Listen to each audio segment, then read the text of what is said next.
Today is January 23rd. As we inch closer and closer to spring training, we're going to shoot our shot on some roster projections for the season. It's that time of year, folks. Get your lineups ready. It's the Bridge to Buctober podcast.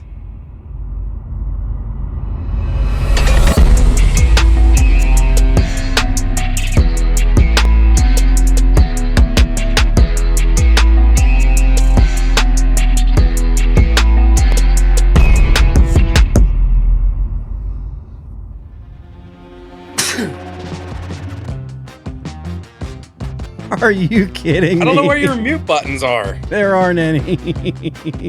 Yins, guys. Thank you for listening to the Bridge to Buctober podcast, where we talk all about them Pittsburgh Pirates and that. My name is Josh, and I am joined in the same room again by my brother Jake. What's up, Jake? What's up, fellas? How you doing? So here we are in my office. I pulled some of my furniture together because Jake was in town and everything, and so we decided we would do this thing sitting here in person and try to finagle this camera angle up for those of you on YouTube and everything. So yeah, pretty exciting just to get to hang out and everything. And so we thought we'd have a little bit of fun with it. So a little bit different than normal here, but I think we're good for it. We're going to try to, it's weird when you get into a different setup. Yeah. And then you realize like, oh, this is going to be cool. We'll pull the chairs up. We'll have a little thing. We'll get this table and the whole thing. Like we'll get it set up. It's weird how like now I don't have two monitors. Now I'm not like, if we start talking about something, like I guess I can search on here, but it's not going to be as intuitive as it usually is, just throwing it up on my other monitor and doing a search for things. So it's a little bit different. Yeah, definitely. I don't even have a keyboard. Yeah. So like if I get it's going to be trying to type on the screen and stuff. Yeah, that's fun. I could have got you. I didn't realize that. We probably should have got you like a Bluetooth. There's not a whole lot of room anyway. No, but you could have at least picked it up yeah. and put it on your lap or something. But either way, here we are. We're good. Yeah, it took me a little too long to set this up. That's for sure. you just don't notice all the things. I had to borrow a mic cable off somebody this week, so I thought it was like, yeah, I'm pretty prepared. Mm-hmm. And then you get to mess with lighting and a camera and trying to fit everything in, and it's like, yeah, you're not ready for this. You're not ready. Yeah. But anyway, it's all good. Yeah, we're making it happen. We're making it happen. We're here, and Kutch is coming back. Mm-hmm. So we do know that today, at some point, so we're recording this on Friday. Let's start off with that. We're recording this on Friday, just because he's in town today, and so I was like, dude, let's just do it today. You're still going to be kind of traveling and stuff on Sunday when we usually record. Mm-hmm. So it's like, okay, well, that's not going to work. Let's just do it. So we're making it happen here. But what that means is that they're going to announce Kutch today. They put up the little video on Twitter where they hung up his jersey and they said tomorrow. So at some point today, and I would imagine that's coming, there's probably going to be a press conference. Yeah. I would imagine they'll do the whole thing, right? Mm-hmm. And I mean, I'm here for it. It's going to be cool. Maybe we'll figure out a roster move today. Hopefully. What's the corresponding move? We don't know. Maybe we'll figure it out. Maybe not. What's going to be funny is if it blows what we're going to talk about today, just blows it up. Oh, it could absolutely blow it up. Today we're going over roster projections. So we're going to do basically the way that we're going to do this is we're going to give our 2 cents on what, and I told Jake, let's do this in whatever way you want. So we may even have taken a different approach on whether this is what I think is going to happen or this is what I would do. And so there might be like some sort of mesh of the two of those. I typically take the angle of this is what I think will happen, but pair it with what should happen. And so it's a little bit. Yeah, and I think when I was doing the active roster, I was thinking of what they would do. And then when I thought the personnel that they would have, what lineup would I throw out there? Okay. Yeah, that makes sense. So you thought the players that are available, mm-hmm. you kind of took that approach, but then you made your lineup. Yeah. Okay. I think I did a little bit of both of that. I think there will be a couple things they may do differently than what I have on there. And so like, we'll talk about those when they come up. I can almost guarantee you there's going to be differences in what I put up there than what they actually do. So because I had to make the graphics, I saw yours. You haven't seen mine yet. So I'm going to not comment on it now to make it feel more organic when we get there.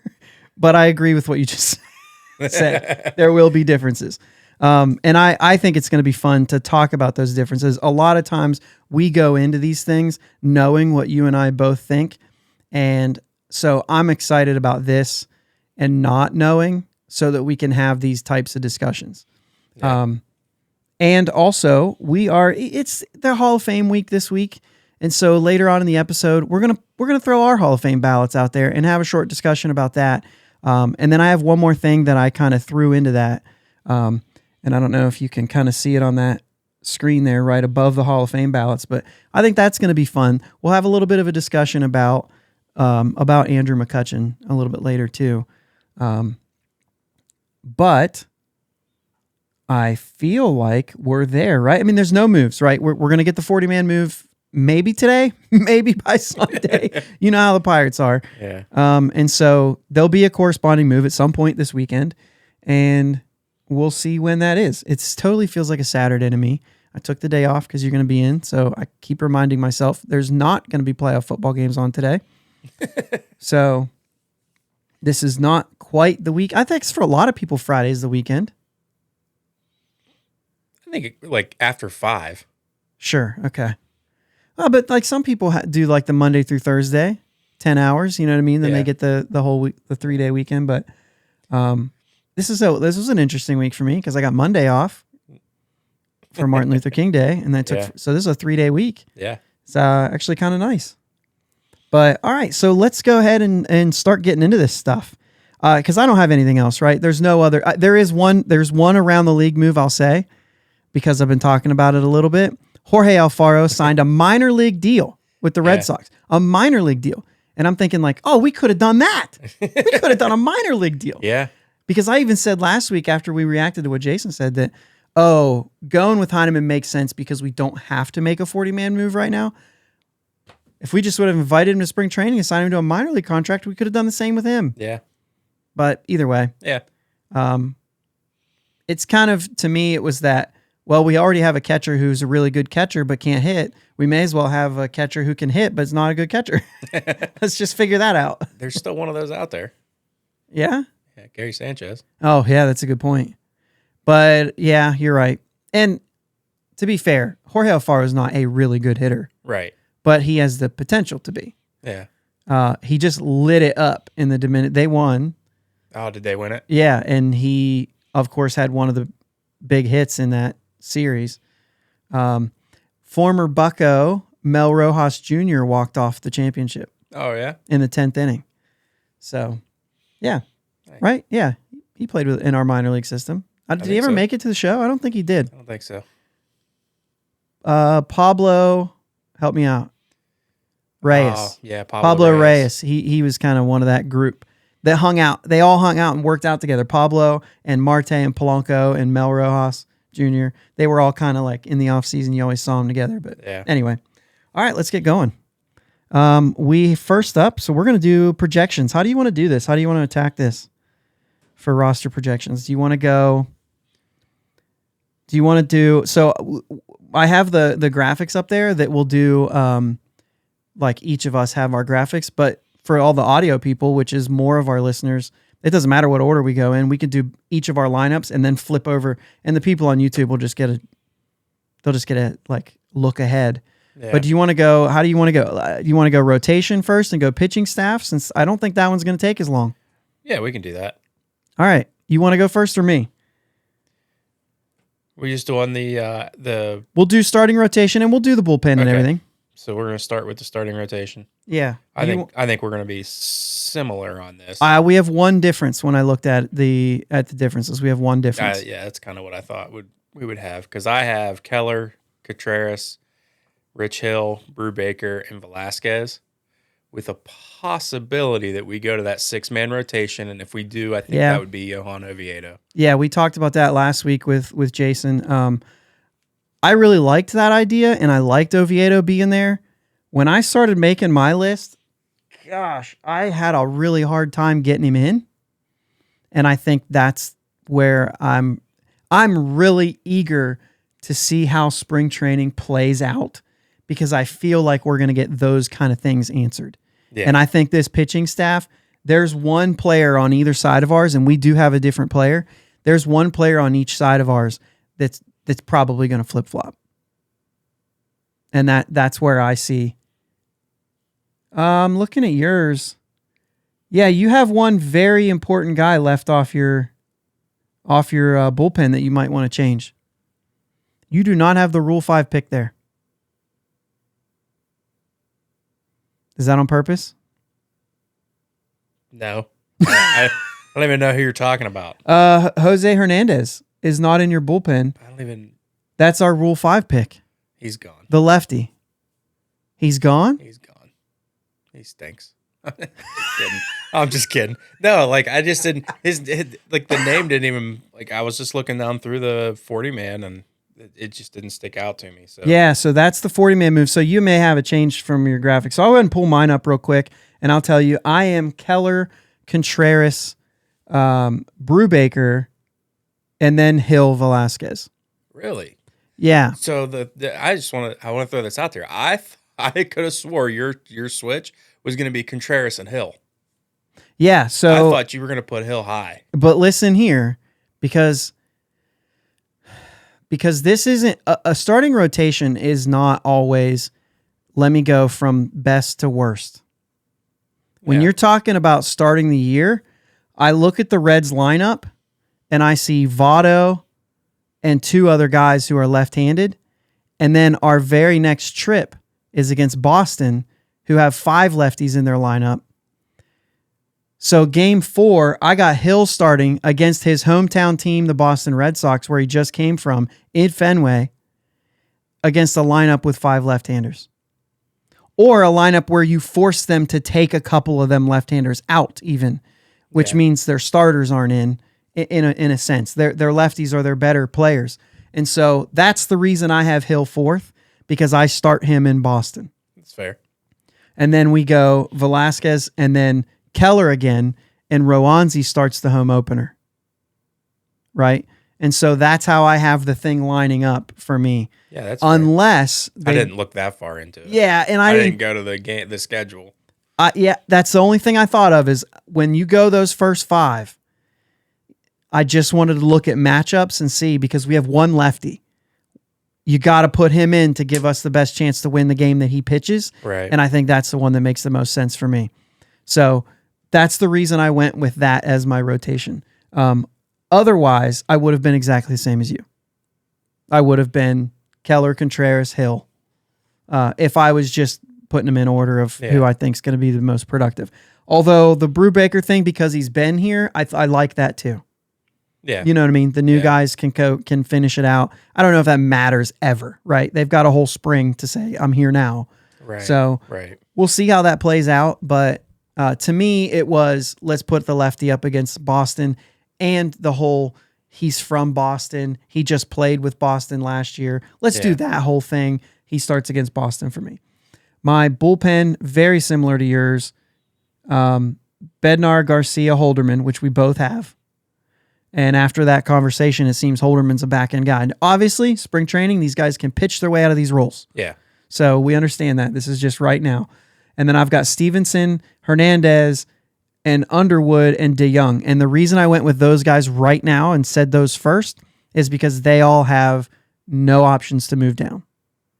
The only guy left with an option out of that, Holderman would have been one for me, but is Will Crow. Now, obviously, Jose Hernandez has 3 options on his contract, but he's Rule 5. So if we say he's gone, then it means he's gone back to his team.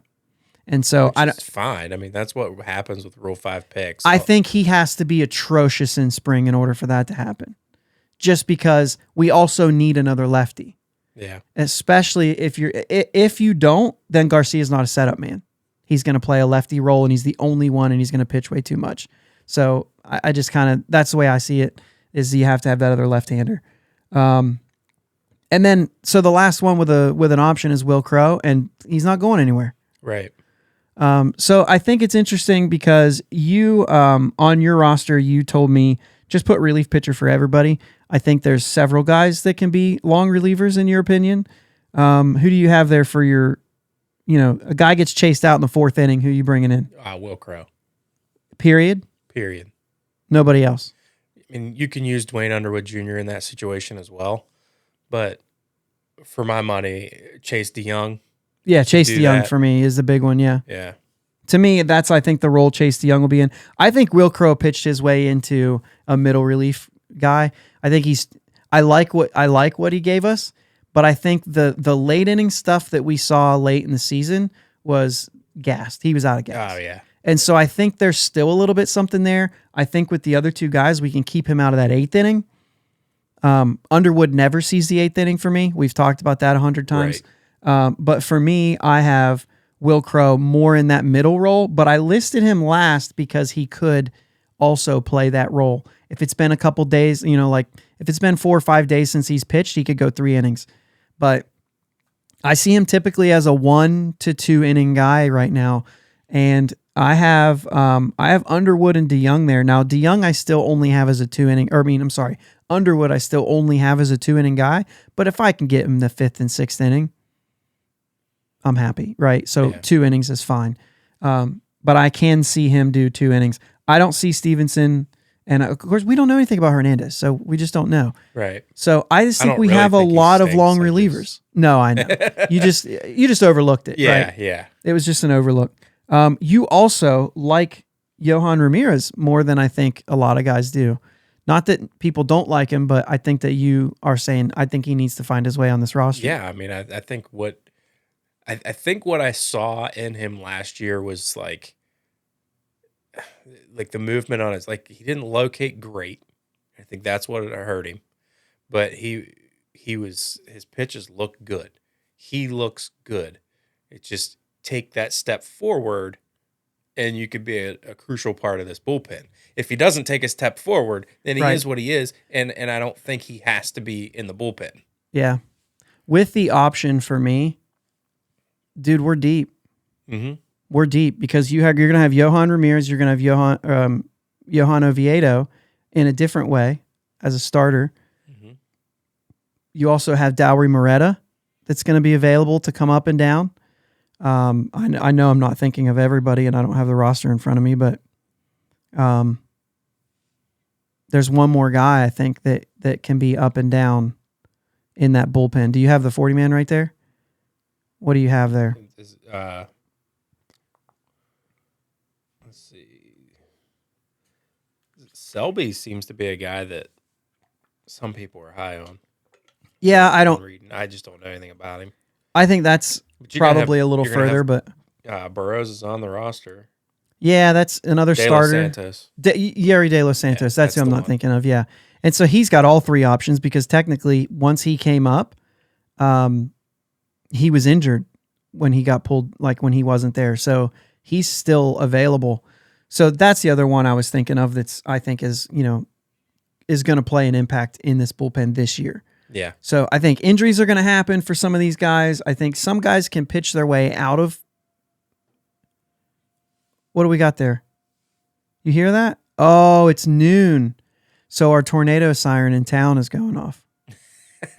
I can barely hear it. Yeah, I wonder if that's coming through on the recording. Probably not. Probably not. Okay, so anyway, I think that's good. We're very close on our pitching staff. Yohan Ramirez and Jose Hernandez is our difference. And so would you retract that now that you think about Rule 5 and lefty? Yeah, I mean, yeah, probably. And spring.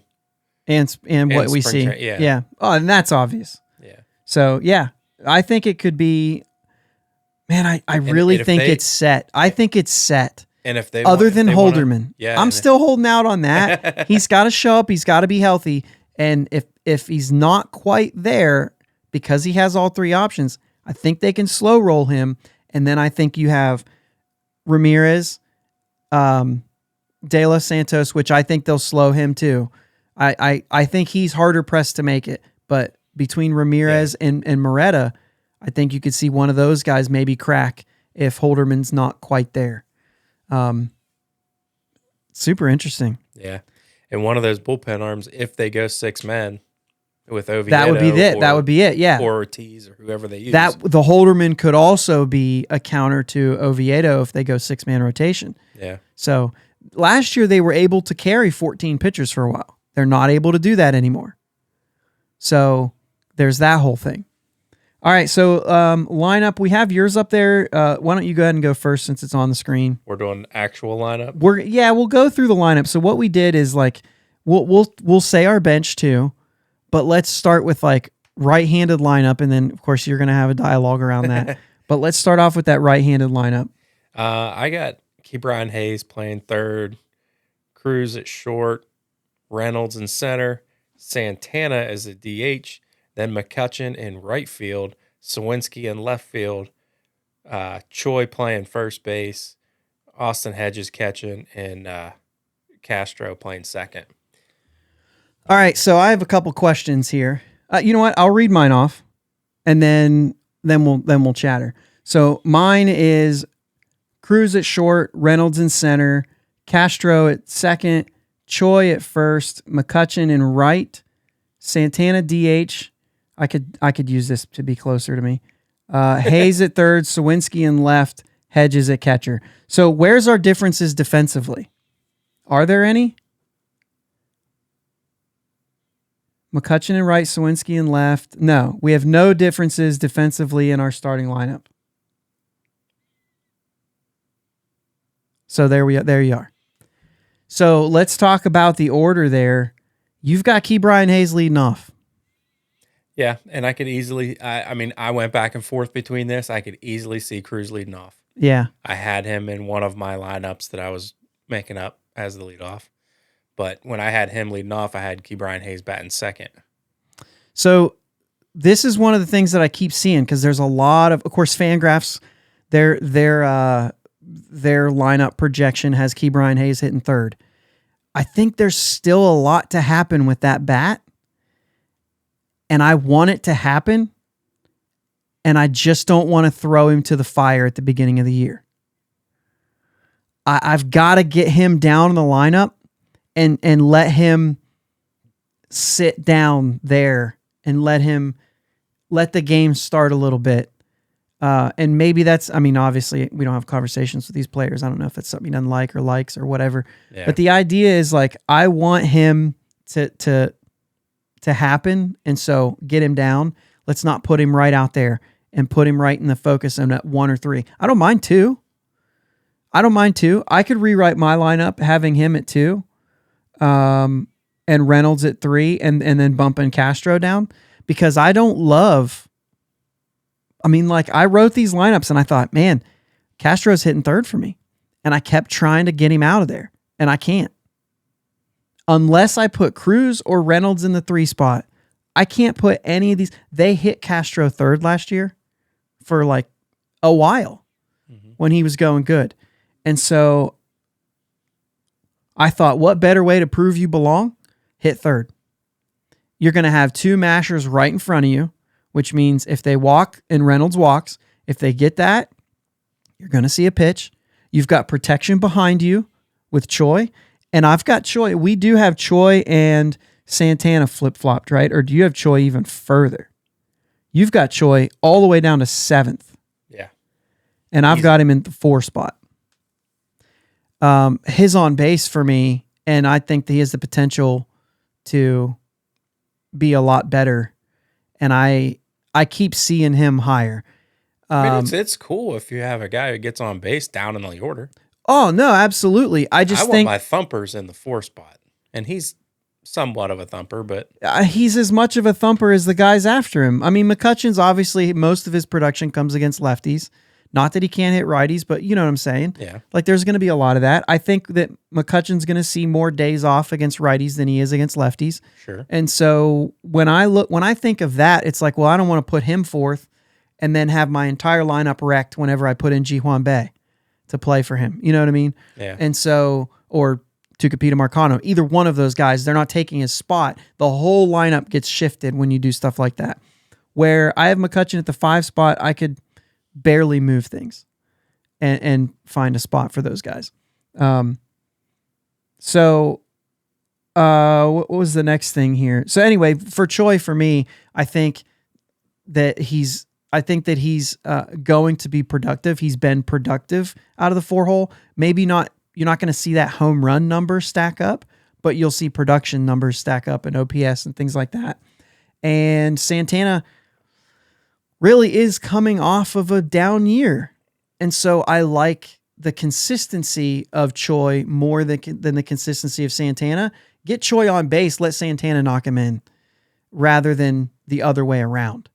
I'd rather see Choi get up before those guys rather than after. Because, like, what's Choi going to do? Walk in front of Austin Hedges and then what? You know what I mean? Choi's also not going to run the bases, and you have Castro down there. You're right. But then again, and I guess that's sort of the same thing. Is he? Yeah, you have Castro hitting 9th. So we go from 3 to 9. Yeah. So why 9? I just think he's. I don't think he's middle of the order yet. Yeah, certainly. Like I said, that was what I struggled with. Yeah, and I think just 9 is a good spot. Like, I didn't want to put him at 8 in front of Hedges because I like a strong bat in the 9 hole. So this goes to my slow pitch softball, and I get it. Like that roll of the order over. I mean, we use it in baseball too. I like that. Yeah. You know, and I want somebody down there like Castro that can roll the lineup over.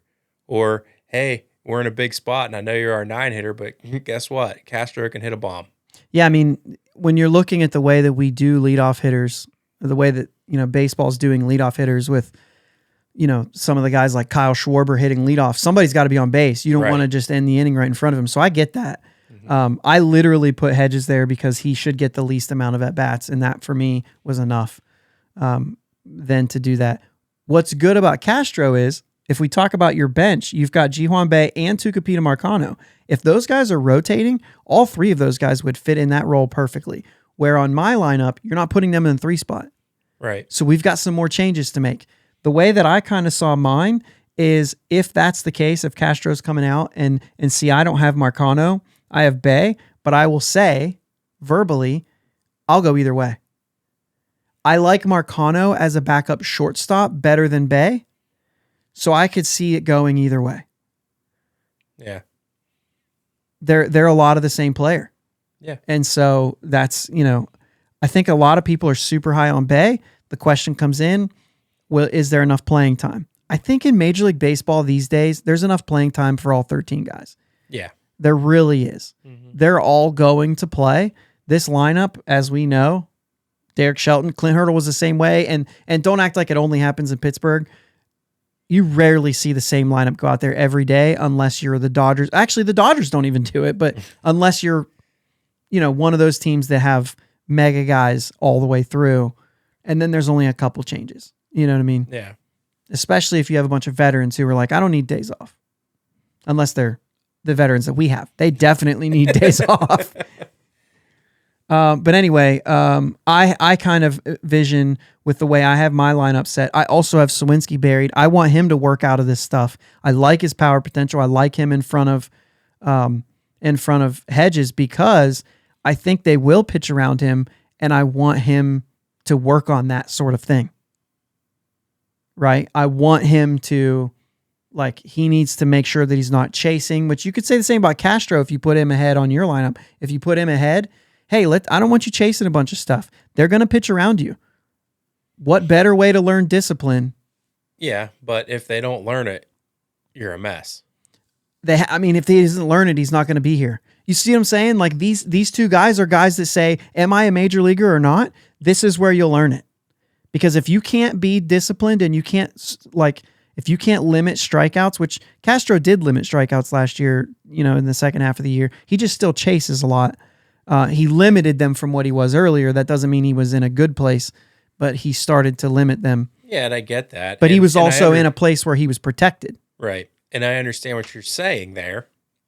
But on my hand, if I got a guy I know chases a lot and I put him right in front of our leadoff hitter, well, they're not going to give him a lot to chase because they want to go right at him. Yeah. Yeah. They don't want to get it's 2 different ways to go. I mean? And I think the same thing with Hedges. I think he's going to get more pitches to hit. It brings him up a little bit and hopefully gets, my goodness, if we could get him to 200, that'd be great. I think he'll get there. So you've left Connor Joe off of your roster entirely. Yeah. Go ahead. Yeah, he ain't making it. I don't see him making the roster. He's 30 years old. He's had his time to try to prove himself. He just hasn't done enough for me to bump any of these guys really off. He's just another outfielder. It's not like he plays outfield and infield. I think he plays a little bit of first base maybe. He's not going to on this team. But he's not going to when you got Choi and Santana. Right. So I don't see a need for Connor Joe, and I don't think he's good enough to bump any of these guys really off the active roster. Yeah, and if you get into a pinch where like, oh, well, we've already used our two for, like, one of them's at DH and the other one just got hurt, you got to put somebody there. But Andujar, if he's on you and he's on yours, he has played some first. In a pinch, he can finish the game. Absolutely. You know what I mean? Like, that's not a big deal. So I think Connor Joe will make it. I think they brought him in, even though I think the Kutch thing changes things. The reason I have him in is to keep moving here. My left-handed lineup, he's in it. He's in my left-handed lineup, hitting 8th in front of Hedges. My left-handed lineup starts with Hayes. I like him against lefties for sure. But it goes Hayes, Cruz, Reynolds, McCutchen moving up into that 4-hole, crushes lefties. Then Santana, Andujar, Castro, Joe, Hedges. This is when I could get Castro down. I'm telling you, that right-handed lineup, I just thought we don't have that guy other than Reynolds, who should be in the 3-hole, but I just don't think they will. I think they're going to get those guys up at the top. And I just thought, this is my best lineup with the righties. And it's lefties, it was a lot easier to do because I can trust Hayes up there against the lefties. He's going to thump them. So will Kutch. So I like those guys up there. Kutch, by the way, is DHing in this one. This is worth saying. Santana moves to first from DH, Andujar in left, and Joe in right. And I think Connor Joe has shown that he can hit lefties. Colorado messes with you, man, because the home-away splits, and maybe talk about that later, they're not just as simple as, oh, it's easier to hit in Colorado. No. It makes it tremendously harder to hit away from Colorado. Curveballs break different. Yeah. And so it's not just he was boosted by Colorado, but you're also hurt on the road because the pitches don't look the same. And so a lot of these guys struggle when they go away, not because, oh, now you don't have this ginormous outfield to work with, right? Because part of that is the hitting, because that outfield's so huge, it's easy to drop balls in. Yeah. I think that's more than that's more than the ball flies. It used to be the ball flew. Yeah. And that's why they made the outfield like that. With the humidor and the whole 9 yards, it's different. But pitches look different in Colorado than they do. And that's why pitchers struggle there, not because the ball flies as much as my breaking stuff doesn't break. Right. It's different. You have to pitch different there. And so for those hitters, they see different pitches when they're on the road.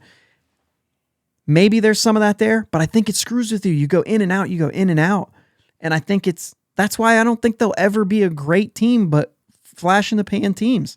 Yeah. I just don't see that thing building there.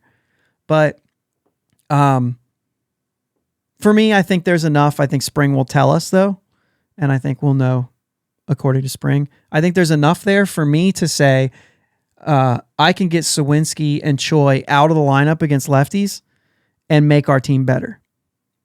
So I know you have a thought on that, so go ahead.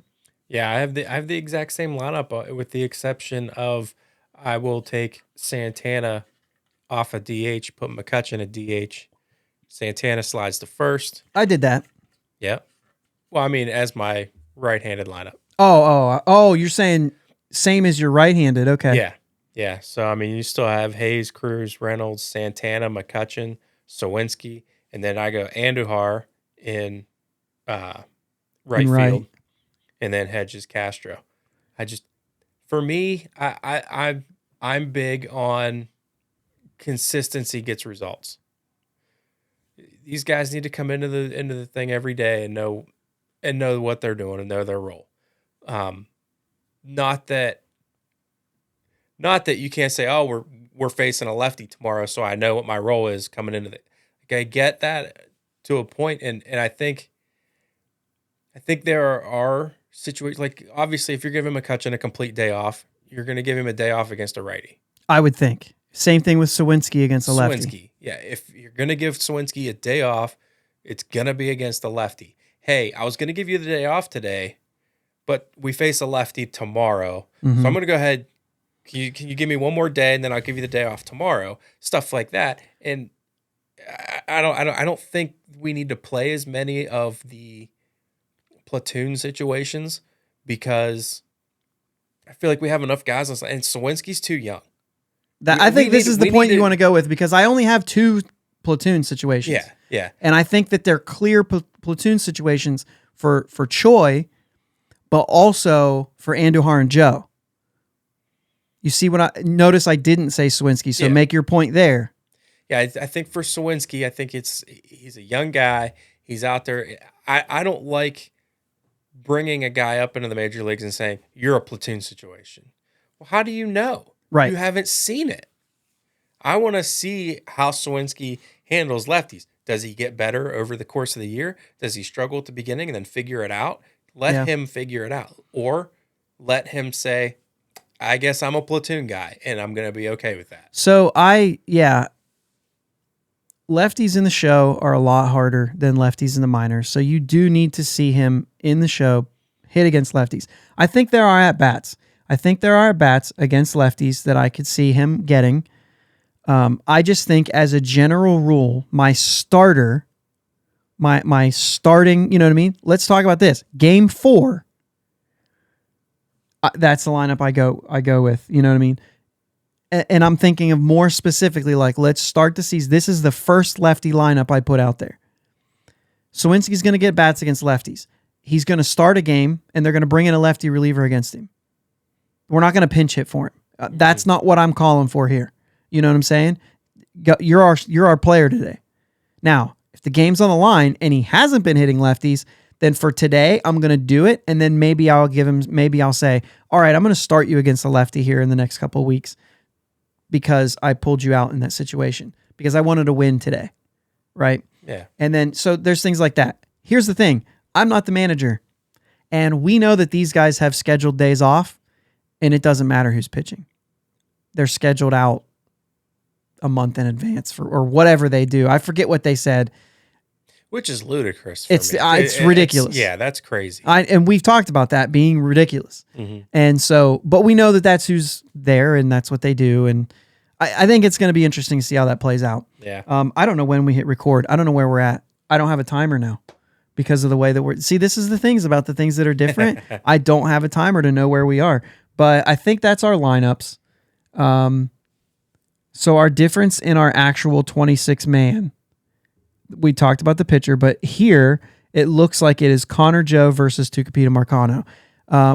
I do want to bring up Cal Mitchell absolutely could be on this roster. Kanan Smith and Jigba could be on this roster. I think those two are I think those are heavy good chances that one of those two guys take either Marcano, Bay, or Connor Joe's spot. I'm not sold on Smith and Jigba yet. And I think there's a lot of people out there who think that the only reason Cal Mitchell got an opportunity is because he got hurt. Well, and I mean, he was there first. Yeah. But okay, now you're coming off an injury. Right. So there's some uncertainty. I think that there's unknown. a bigger upside on Smith and Jigba than there is on Cal Mitchell. I agree. But man, Cal Mitchell just tore up AAA every time he went down. There's nothing left for him to do there. But this isn't the 2022 Pirates. Right. I'm looking for a spot here. Right. And I'm sorry. It doesn't help me to have 3 lefties out there when I could have a righty and a lefty lineup. Right.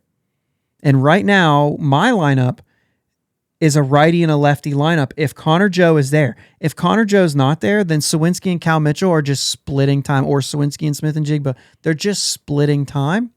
And it feels a lot different, where I want to see Sawinski first. Mm-hmm. I think he earned it. Yeah, absolutely. And so I think he's got the opportunity to hit 25 home runs this year. I think anybody who is going to like take at bats away from him is a backup. Yeah. And I just don't know where I'm at with it. This is a good problem to have. I think sooner than later, some of these guys are going to be dealt. Yeah. I think they're going to have to clear up some space that makes sense. Right. Some way or another. We've got 9.5 outfielders on our roster right now, and I say that because Tucupita Marcano is a second baseman. Yeah. But yet we have him listed as an outfielder. So then we look at that and say 10. Technically, it's 9. I don't know why he's listed as a left fielder, but he is. So I don't know. We'll see.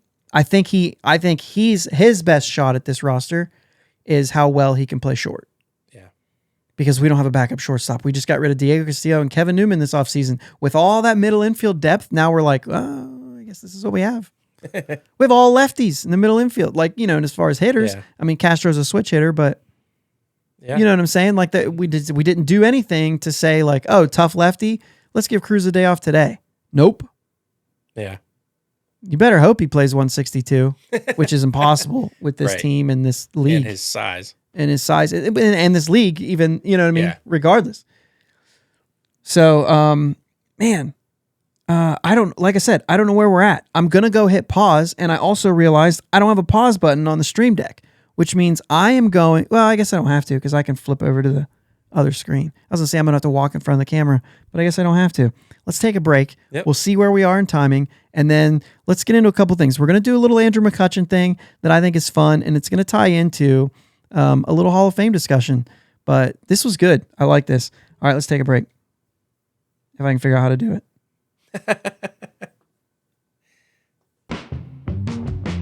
Thanks for listening to the Bridge to Buctober podcast. Check us out on Twitter, Facebook, and Instagram at Bridge2 Buctober. Audio podcast available on your favorite podcast platform. Video podcast available on YouTube. Follow us on the socials and subscribe to the podcast. If you're on Apple Podcasts, take a couple minutes for a review. We'll be right back.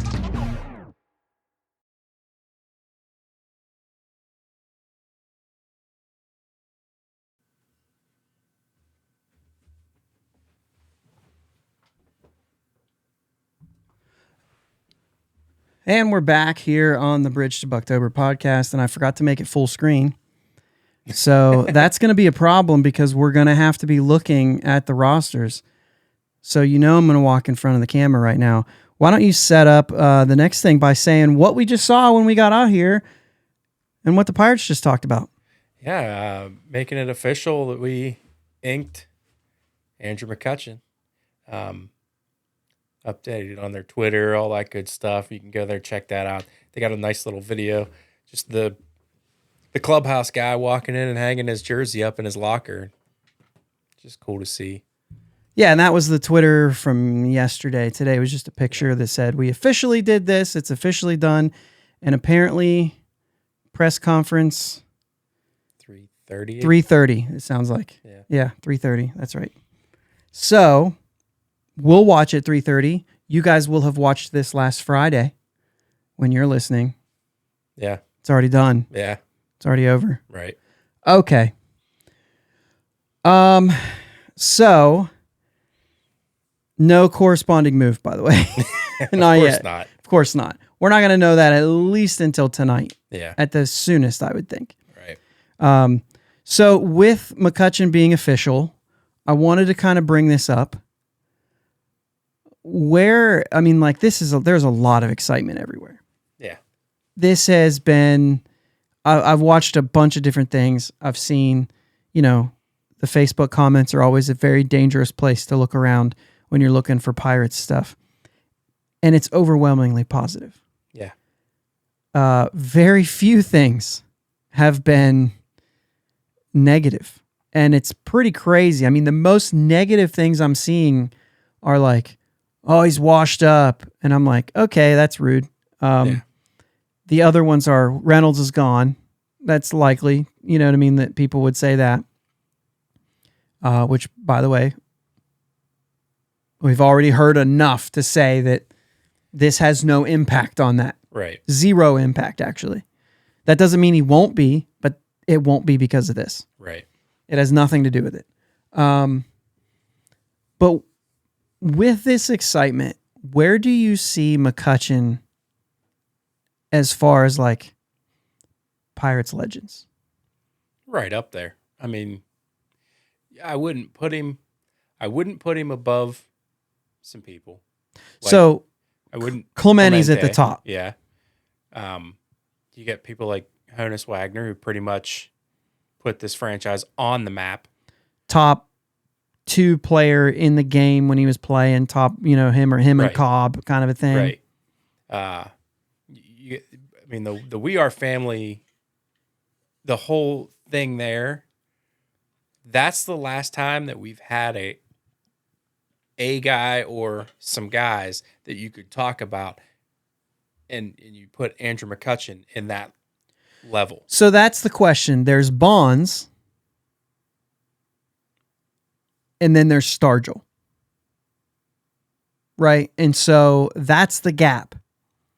And the question is, does McCutchen reach Stargell level? Because he hasn't won a World Series. Right. Stargell won 2. Right. And that's and for that I put him below Stargell, below Wagner, below Clemente. But I do think there's How about Maz? Yeah, I mean, I don't know if you can put him above Maz. I mean, that's the biggest So we moment just in named the baseball 4 history. statues outside of PNC Park. I think McCutchen will get one. I really do. Okay. That's basically where he is 22 retired. It's a tough one. Is it a possibility? Absolutely. So you think there's a possibility of there's only 4 statues. There's like 12 retired numbers. To me, it's easier for that number to be retired than it is to get a statue. I think that I don't necessarily agree with that. Okay. I think statues are more than on the field stuff. And I think jersey numbers are mostly on the field, and I think statue 2 managers, yeah. statue for me is like, what did you mean to the city of Pittsburgh? The jersey number retirement is, I think Honus Wagner is just because he was a great baseball player. but he also formed Yeah. the greatness of the Pirates. But I don't know that was something that was felt at the time, if other than the fact he's just one of baseball's greats. yeah, You know what I mean? Yeah. Like Clemente, but Clemente so much more, obviously. right. Yeah.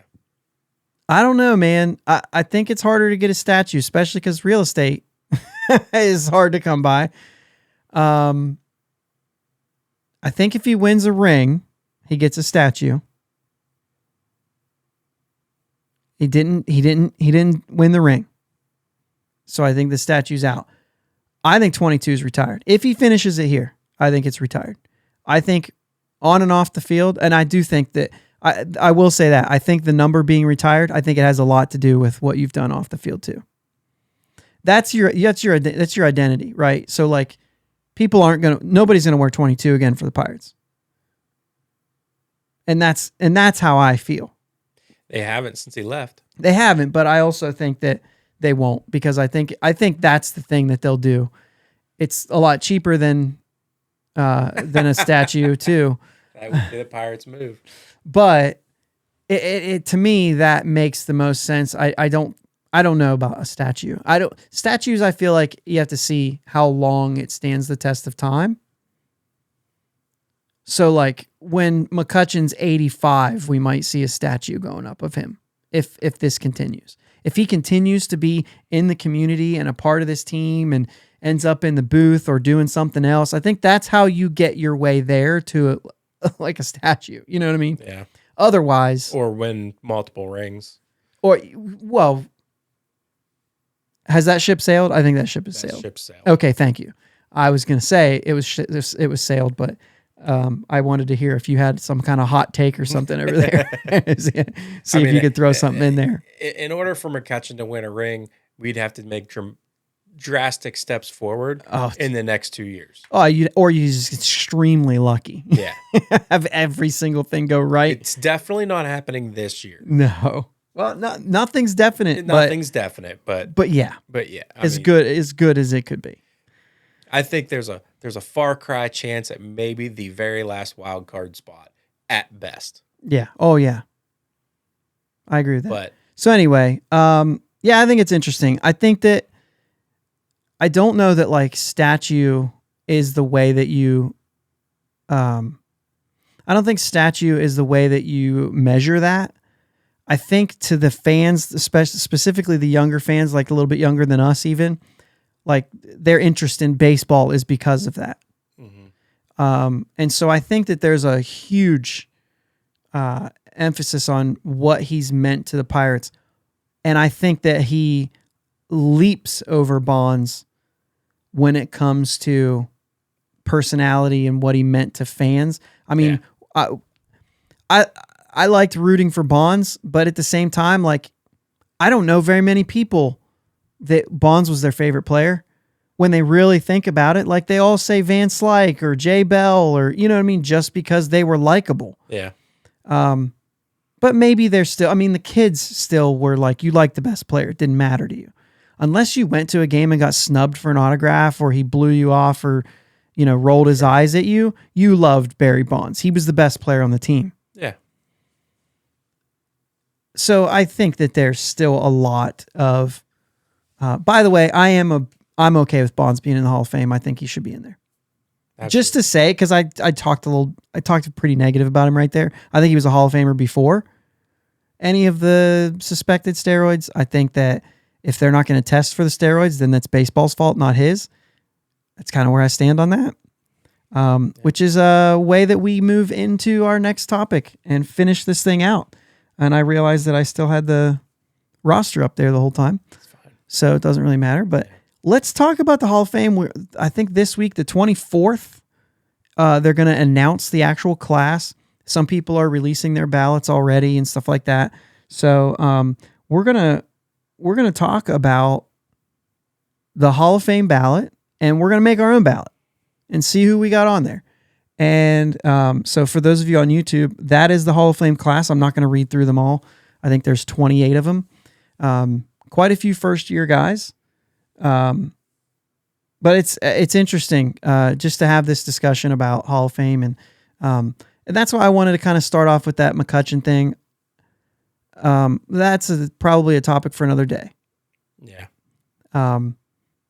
You could make a case that's about as far as it goes right now for me.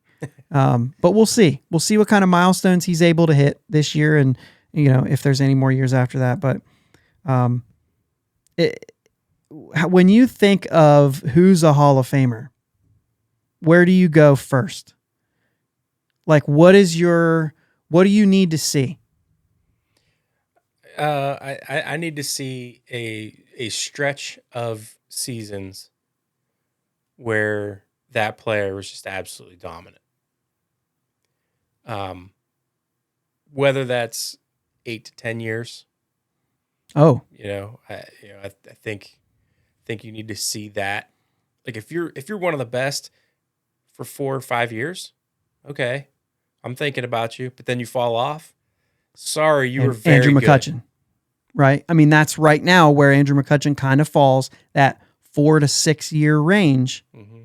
And I feel like that's what I think 6 is the number a lot of people look at.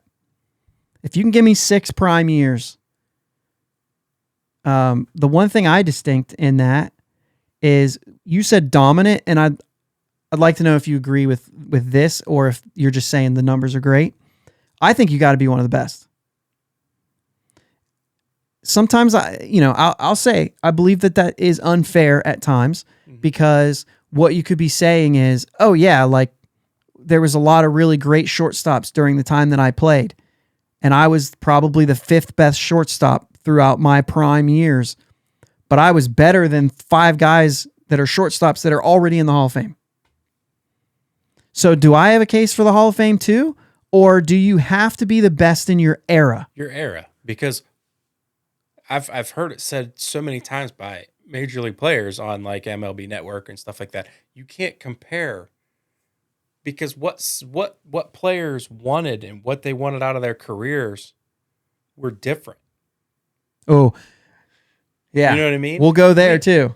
We cared about RBIs at this time. We cared about our batting average. Yep. We didn't care about our on base percentage. Nope. We cared about our batting average. Nope. So our on base percentage is not going to stand up to theirs. There's a player on this list that when you look at the on base percentage, you're like, holy cow, this guy has to go in. Bobby Abreu. Yeah, I had him, and then I took him off. I don't care about your on base percentage, Bobby, because you didn't care about it when you played. There's no way. He wasn't trying to get his on base percentage. Now, granted, he had a good average, so it doesn't matter, but I don't care. You didn't care. You didn't try to do it. So I'm out. You know what I mean? Like, that doesn't matter to me. If you were playing today, it would matter more. Yeah. All right, let's take a look at yours first, only because I've seen it. Mm-hmm. So I think that it's worth it, and I think yours is better than mine. Can you even see that far? No, I have. Oh, you have it right there. I haven't been able to see that stuff the whole time. I need new glasses. My prescription's updated, but not in these glasses. The first guy I'm going to call out, just because, I mean, he was my favorite player growing up. There you go. 2 favorite players. Larry Walker, who made it, and now let's get Todd Helton in. Yeah. I used to be a Rockies fan, if you can't figure that out. He played on the Rockies as a T-ball team. Yeah, and I started liking everything Colorado. So You I liked did. the Avalanche, the Broncos, the Nuggets, and the Weirdo. Rockies. He had to be different. Yeah, I did. Until you got to like high school and you were like, I don't know why I'm messing around. I still love the Pirates. I still love the Pirates. The Pirates were always my second favorite team. And I was like, if I'm going to watch a team suck, I might as well watch the team. You know what I mean? If I'm going to root for a team that stinks. You were back pre-good team, by the way. Yeah, pretty good team. Yeah. Probably like 2002-ish. Yeah. But anyway, I mean, he finished second in the Rookie of the Year, 5-time All-Star, 4-time Silver Slugger, 3-time Gold Glover. So he did it all. Yeah. He hit, he fielded, and I know first base is first base, but he was good. Like, he was a very good defensive first baseman. 2,500 plus hits, 360 some home runs. Peyton Manning's backup at Tennessee. Peyton Manning's backup at Tennessee. I mean, his career batting average 316, and he cared about his batting average. He almost batted 400. Was it 2001 or 2002? Yeah, so like a lot of people are going to talk about Colorado, and that's fair. To me, he's on there too. I think he gets in. I do too. I don't think it's a hot take. I think he gets in. I can't. I looked at his splits one time, and they're very comparable home and away. He's fine. So let's go next. Yeah, I got Andrew Jones, 10 straight Gold Gloves, 430 home runs, 150 stolen bases. I mean, he was an all-around player for me, and I think his stretch of greatness was long enough. Yeah. He had a hard fall off at the end of his career. Well, so that's the thing. That's the thing for me is the drop-off is why I left him off my list. The drop-off was so hard that I was like, man, I mean, this guy not only wasn't elite, but he was bad. Yeah. And so I had a hard time with that because when I compared it to other players, I was like, but if I do, then this guy's got to get in too.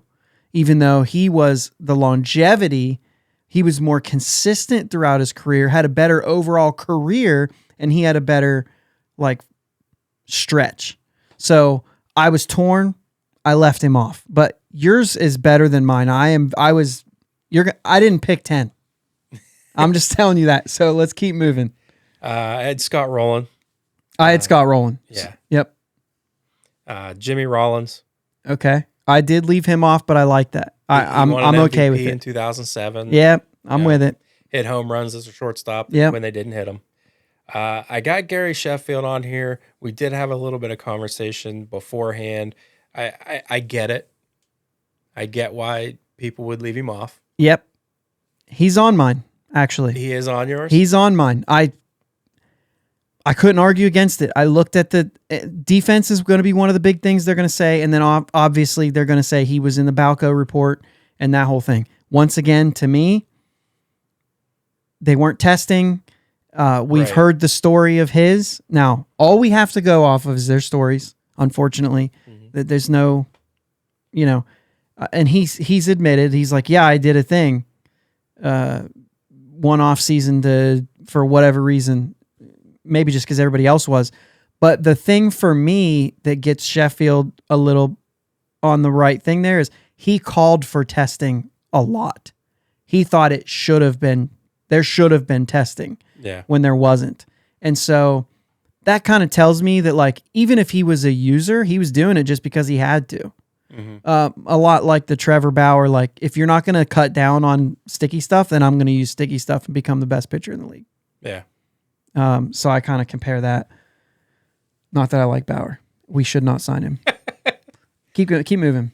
Billy Wagner is, I think, for me, is an easy That's call. an easy one. Easy Billy call. Wagner's in. Yep. Probably the best left-handed closer. We'll stop there. Yeah. It is time. Yeah. Just because I don't know. I do have Omar Vizquel squeezing in. Yeah, okay. And I think it's close because, he didn't hit a lot, Yeah. but I think he hit enough. Yeah. And his defense was just that good. Defense was that good. Bit of a hot take there, I think. I don't know. Maybe not. I don't know. For me, it wasn't good enough. And also, I remember we just, a couple months ago talked about the season that Jack Wilson had it short and they gave him a Gold Glove instead when he didn't even have a good year.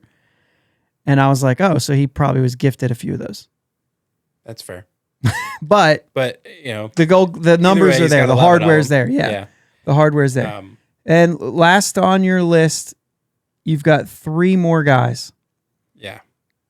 I got Pettit, Manny Ramirez, and A-Rod. Okay, so Manny Ramirez and A-Rod's the same argument. We all know the numbers are there. We all know they were the greatest hitters at the time that they were playing. But we also all know that we've had suspensions for PEDs. We've had suspected use prior to that. So where are you at there? I think the era is the era. I think that just as many pitchers were using it as hitters were using it. I think that the only thing that I think we will agree on this, and we talked about it a little bit beforehand, is PEDs, steroids, they helped them stay healthy and on the field. Yeah, so more than they helped them hit the ball further to make it go over the fence. It's the counting stats to me is if you're going to say the guy had 500 home runs, and I say, well, but without PEDs, he wouldn't have, because he would have had, more days off or stints on the injured list or whatever. So that's where, like, Gary Sheffield had 509. If you believe he was a user for a lot longer than what his story is, then it would be hard pressed to say he's a 500 home run guy.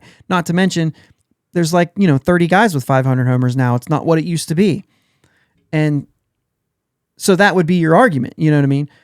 In this case, the only problem I have with it is that they were around with testing. Like, I don't believe the David Ortiz knocks that people have. I'm out on that. He never tested positive. The only time his name was ever brought up was in a fake list that was only 50% right. Yeah. And he was like, that's ridiculous. And I'm sorry, but, he doesn't quite look like a guy who, what I'm saying? And I'm not saying that doesn't mean he didn't use, but like Barry Bonds had a significant difference, and he's one of those guys that never tested positive either. But I can say with confidence, like, yeah, I mean, you don't just become 35 years old and then go like Incredible Hulk. You know what I'm saying? Like, yeah, it is what it is. And maybe I don't want to bring in somebody else. I want to talk about these 2 guys. For me, the fact that after testing they got busted was enough for me to say, I don't know yet. They're not on my list. Andy Pettit's the last one, and I think this is a really interesting one. And I'm going to go and show my list and say my list real quick, and then we can talk Andy Pettit, because I do not have Andy Pettit on mine. I have Todd Helton, I have Billy Wagner, I have Sheffield, I have Rowland, but there's 2 guys that you left off that I have, and that's Jeff Kent and Francisco Rodriguez. I'm really surprised. He has more saves than Billy Wagner. He's like number 4 or something all I'll be honest time. with you, I don't know why he's not on here. because I thought I wrote him down, and then I was doing this late, and I had to get up early and work, and I Yeah. was trying to bust it out real quick. And no, that name definitely should have been on here, and I would have removed one of Pettit, Ramirez, or Rodriguez. Okay, so let's go with Pettit because you said before I'm really torn on Pettit. The postseason is there, 5 World Series rings. He was I would say he was in the top 6. I think there was one year it was 6. He was in the top 6 in Cy Young 5 times, never won it though. Only a 3-time All-Star though, so that's kind of interesting. The hardware's not there. Here's why I left him off my list, because my first thought was the postseason and the memories and the 5 rings. And the fact that he was a guy that they went out and got, like the Astros went out and got because they were going to go. And like, to me, that shows you're one of the guys. Mm-hmm. The reason I left him off is because do you think Mark Burley's even close? He's one of the ones. So like I said, what I did is I went through and just picked out names that I thought just off the top of my head, this guy's Hall of Famer. This guy is. And then I went back and looked through the numbers, and Mark Burley's somebody that I originally had on there, and when I started looking through his numbers, I think he's in the Hall of Very Good. Okay. His numbers compared to Andy Pettit's numbers are amazingly similar. Yeah. Very, very, very close to being the same pitcher. Minus Burley with a lot of gold gloves. We remember plays that he's made, and we know that he was a great fielder, but without the postseason success. And I said, if I put Pettit on my list, I have to put Burley on here. And I've never looked at Mark Burley as a Hall of Famer. He was one that I would have passed up in my first go pick. I was surprised to see his numbers were so good, and surprised to see that Pettit's numbers were on par with him. Because my thought process, and this is what I think of first with Hall of Famers, is when I look at them, say, was he one of the best? Yes, he was one of the best. You know what I mean? So any of these guys on this list that I was surprised to see not on my list, Andrew Jones is one of those fringe guys for me, because I would have thought, I think that he plays a little victim to maybe playing with some really good players. I mean, Ken Griffey Jr. was playing at the same time. He wasn't even close, in my opinion. And so, like, when I look at some of these guys, I don't really know that there's anybody else that I'm looking at and saying, Jimmy Rollins is close for me. A-Rod was a name that was like, yeah, he was absolutely one of the best in his time. But obviously the stuff, Manny Ramirez is on that list. Andy Pettit, to me, falls on that list, and Mark Burley doesn't. So I don't know. I think there's several of these guys that drop off right away. And Jeff Kent, Jeff Kent. I don't understand why I didn't write him down and look into him more. I think if you don't look into him, you'll pass up on him. If you don't look into it, I think you pass up on it. What he was able to do as a second baseman when they weren't, you know what I mean? Like, his numbers are better than Sandberg's. Mm-hmm. Now, he wasn't a good defender. Sandberg was. So if you play that into your Hall of Fame discussion, but man, I just kept looking at the numbers, and I thought, I'm going to not write anybody down if I don't start putting people in. Now, I'm okay with that. If I don't think you're a Hall of Famer, I don't think you're a Hall of Famer. When I started looking at it, I was like, I think he is. I honestly didn't think I'd have 10. I really didn't think I'd get there. I thought I would, and then was surprised to see, like, I kind of got picky on this, and me including Gary Sheffield is kind of interesting because of the rest of it. But Scott Rowland, actually, the numbers don't support as much, other than the fact that, like, I know he was one of the best, and that means something. Yeah, it absolutely means something. Defensively, he had a long career, but like, he wasn't a big time home run hitter. He didn't stack up a bunch of home runs, but I don't know. He still feels to me. He eclipsed 300. Yeah. 316. And I think with the 2,000 hits. But as a third baseman, you're kind of, sometimes is 400 that number? You know what I mean? Yeah. And you got Jeff Kent with, I think he's at like 377 or something like that. And like, I don't have these numbers in front of me because, like I said, I don't have the same setup. But it's around there, and I'm just like, man, if I put Rowland in, I kind of got to put Jeff Kent in. So that was where I was at with Jeff Kent. And I'm swayable. Sure. So I could drop Pettit, Ramirez, and Rodriguez in favor of Kent and Rodriguez. Right, and have 9. and have 9 and I would feel Yeah, and comfortable submitting that ballot. Yeah, and for me, you could talk me into Andrew Jones and Jimmy Rollins. I think those are the 2 you could talk me into. And then of course you have the Ramirez Rodriguez situation. And like I said, how I feel about it today might not be how I feel about it in 3 years. Are they still going to be on the list in 3 years? I don't know. I think there's only one guy dropping off this year if he doesn't make it. But I don't remember who it is. Yeah, I mean anybody can drop off. They don't get to certain. Well, yeah, but you know what I mean. Yeah. Like the guys that are still Last hanging. chance Like guys. there's a 10th year guy on here, and I can't remember who he is. It might be Roland. And he's been trending like he's going to make it, and I think he will this year. But I just think, over the course of it, I just think back, and it's like, I get it, but there are other guys in the Hall of Fame that maybe don't have the resume, but to me, it's still, I can't do that. Yeah. I want to compare it to who you were up against. Yeah. Does Scott Rowland maybe play victim to being up against maybe some roided dudes? Maybe. So maybe that's a disadvantage because he has that, but I don't really know. But that's mine. This was fun. It was fun. Let's put Jake's back up there for you on YouTube if you want to look back over that. This is fun.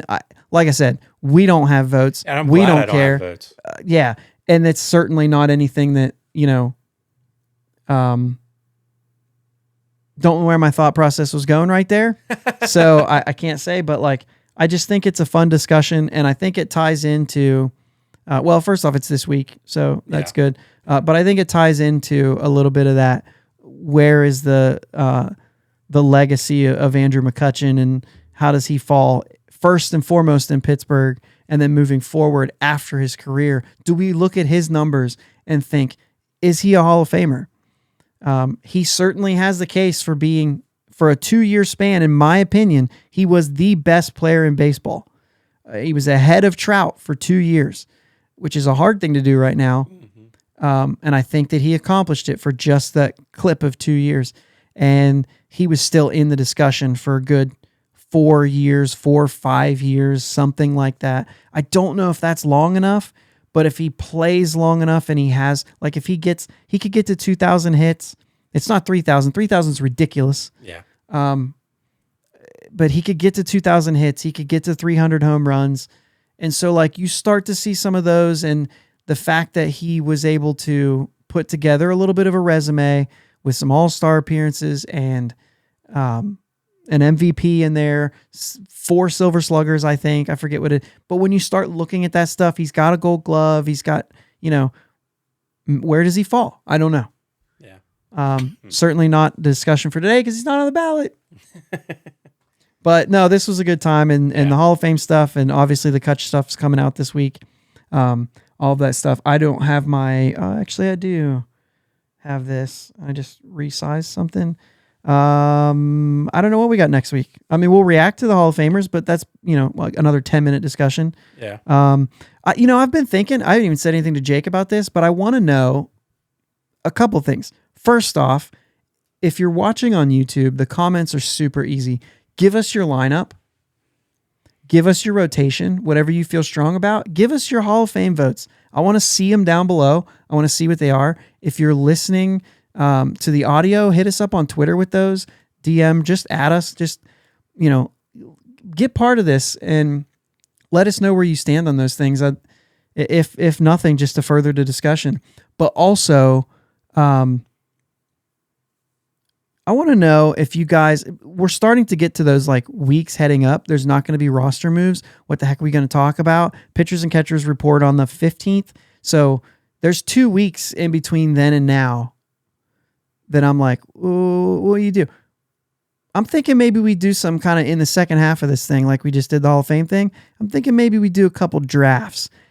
I've been seeing, I listen to the 3-0 Take podcast. Those guys, they've been doing drafts all off season. And I'm like, these are fun. And Talking Baseball just did one that was all baseball movie related. And I think that was a really good format that maybe we could do something like that. Let us know if you'd like to see something like that and we can put it up. And maybe you and I will do a draft next week. And we'll just figure out, we make up the rules. It doesn't matter. We'll make up the rules, how many picks we get, what we get. But I'm thinking maybe for these next couple weeks, we'll throw something like that in just to have a little bit of fun with some things. Kind of like a lot of today's episode was picking lists and comparing. And so, I don't know. Yeah. Let us know if you think that's an awful idea or if you'd listen. And then we'll go from there. You know what I mean? But other than that, that's all I have. I don't know where we're at in time, but I think we're good. Yeah, I think we didn't have much time to go here, so I think we're good. Kutch is back. He's right there. You can see. Kutch right there. We didn't knock over Benny the Jet either. No, we did good. We did good there. So if we just tap that ever so slightly, he goes down. There he goes. All right. Let's go Bucks. Let's go Bucks.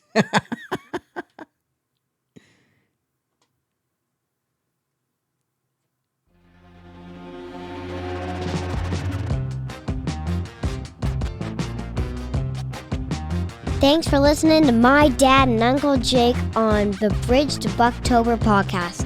Follow them on Twitter, Facebook, and Instagram at Bridge2Buctober. Don't forget to subscribe so you know when new episodes are released. Clear the deck, cannonball coming, and let's go Bucks!